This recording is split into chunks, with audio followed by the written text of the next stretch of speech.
Sebelum melanjutkan, jangan lupa subscribe dulu. Terima kasih. Bab 325, Konflik. Tepat pada saat itu, sesosok berjubah merah melangkah maju.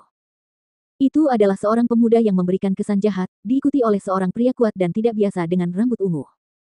Tanaman merambat hialin trikolor. Tatapan pemuda berjubah merah itu menajam ketika dia melihat tanaman rambat spiritual 3 warna di tangan pria besar itu. Segera dia mengeluarkan cincin interspatial dan berkata, ini 3 ramuan kekuatan ilahi, 1 juta cairan spiritual kristal ungu. Pria besar itu tergoda. Setelah melirik cincin interspatial, dia tersenyum. Namun wajah Cimei berubah muram. Ia menatap pemuda berjubah merah dan berkata dengan suara berat, anak muda, akulah yang pertama kali datang ke sini.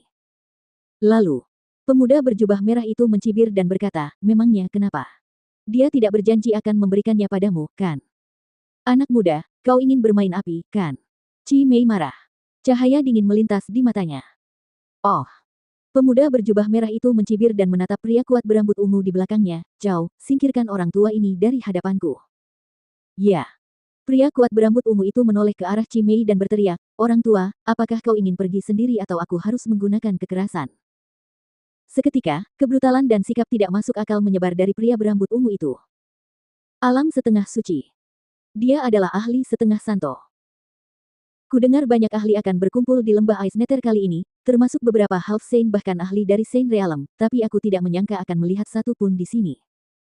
Pria kuat berambut ungu itu telah menyebabkan keributan di antara para prajurit di jalan. Haha, aku ingin melihatmu mencoba, katanya sambil tertawa, penuh amarah. Pria kuat berambut ungu itu mendengus tanpa berkata apa-apa.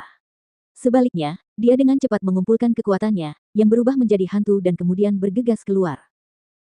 Cimei berdiri diam dengan wajah dingin dan tenang, tetapi di matanya, niat membunuh sedang berkumpul. Dia berjanji kepada dirinya sendiri bahwa begitu orang kuat berambut ungu itu bergerak, dia akan membunuhnya. Namun, tepat saat pria kuat berambut ungu itu hendak menyerang. Tunggu. Teriakan yang dalam terdengar. Teriakan itu tampaknya memiliki kekuatan sihir, menyebabkan pria kuat berambut ungu itu berhenti tanpa sadar. Tentu saja, itu Jian Wushuang. Dia berdiri di depan Cimei dan menatap pemuda berjubah merah itu. Kemudian, dengan senyum di wajahnya, dia berkata, Tuan, mohon maafkan sifat pemarah pelayanku. Oh. Pemuda berjubah merah itu perlahan menoleh ke arah Jian Wushuang, namun dia tidak dapat melihat wajahnya karena Jian Wushuang telah menurunkan topi bambunya. Tikus. Pemuda berjubah merah itu mencibir dengan nada mencemooh. Karena kamu menginginkan trikolor Hyalin Fin, kami tidak akan memperebutkannya. Kami akan pergi. Setelah mengatakan itu, Jian Wushuang berbalik dan memberi isyarat kepada Cimei untuk pergi. Cimei tidak mau pergi, tetapi dia harus pergi karena Jian Wushuang. Pemuda berjubah merah itu hanya mencibir karena dia tidak pernah menganggap serius Jian Wushuang dan Cimei. Jian Wushuang dan Cimei berjalan di sepanjang jalan. Namun, wajah Cimei tampak muram. Itu memalukan. Sejak aku mencapai alam suci, aku belum pernah dihina seperti ini. Cimei mengeluh, pendekar pedang, mengapa kau menyelamatkan nyawa mereka? Ya. Jika Jian Wushuang tidak menghentikan Cimei, pria kuat berambut ungu itu akan mati. Dan yang pasti, Cimei akan membunuh pemuda berjubah merah itu juga. Namun dia dihentikan oleh Jian Wushuang. Kita berada di pintu masuk lembah Ice Nether, dan mereka mengawasi semua yang kita lakukan. Selain itu, kedua orang itu pasti punya latar belakang. Begitu kau menunjukkan kekuatanmu, kau pasti akan menarik perhatian lembah Ice Nether. Namun, kami di sini untuk membuat masalah bagi lembah Ice Nether. Karena itu, lebih baik bersikap tenang sebelum bertindak. Suara Jian Wushuang dingin dan tenang, kedua orang itu juga datang untuk menghadiri pernikahan.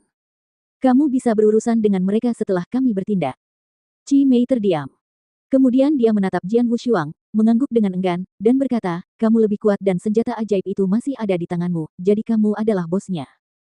Tapi begitu ini selesai, aku akan membunuhnya tidak peduli siapa dia. Setelah urusan kita di sini selesai, kamu boleh melakukan apapun yang kamu mau, kata Jian Wushuang sambil tersenyum. Jian Wushuang dan Cimei kehilangan minat karena apa yang terjadi, jadi mereka kembali ke kamar mereka. Keesokan harinya, yaitu sehari sebelum upacara pernikahan, Ice Nether Valley membuka pintunya untuk menyambut semua ahli yang datang. Jian Wushuang dan Cimei pergi ke pintu masuk lembah Ice Nether. Sayangnya, mereka bertemu dengan pemuda berjubah merah dan pria kuat berambut ungu di pintu. Haha, tuan muda kita akan sangat senang saat mendengar bahwa Master Wuxin datang. Seorang ahli dari Ice Nether Valley dengan antusias menyambut pemuda berjubah merah itu. Sudah lama aku tidak bertemu dengan kakak Ye Chen. Bisakah kau mengantarku menemuinya? Tanya pemuda berjubah merah itu. Dengan senang hati.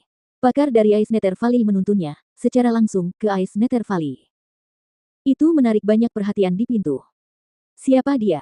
Mengapa mereka memperlakukannya dengan sangat sopan? Selain itu, sepertinya dia memiliki hubungan yang baik dengan Ye Chen. Hehe, aku kenal dia. Dia adalah master muda dari Sekte Awan Ajaib, Ni Wuxin. Orang-orang memanggilnya Master Wuxin. Sekte Awan Ajaib adalah afiliasi dari Lembah Es Nether, jadi mereka mengikuti jejak Lembah Es Nether. Master Wuxin juga memiliki hubungan yang baik dengan Ye Chen. Dia adalah Tuan Wuxin. Tak lama kemudian semua orang tahu siapa pemuda berjubah merah itu. Sekte Awan Ajaib, Master Wuxin.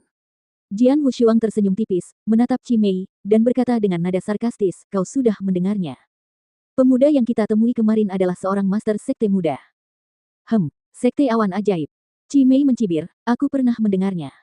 Meskipun aku tidak mengenal master sekte, aku mengenal tetua tertinggi. Dia mulai memahami domain belum lama ini, tetapi kekuatannya lebih lemah dariku. Bagaimana mungkin sekte yang tidak berguna bisa begitu sombong? Betapa bodohnya mereka.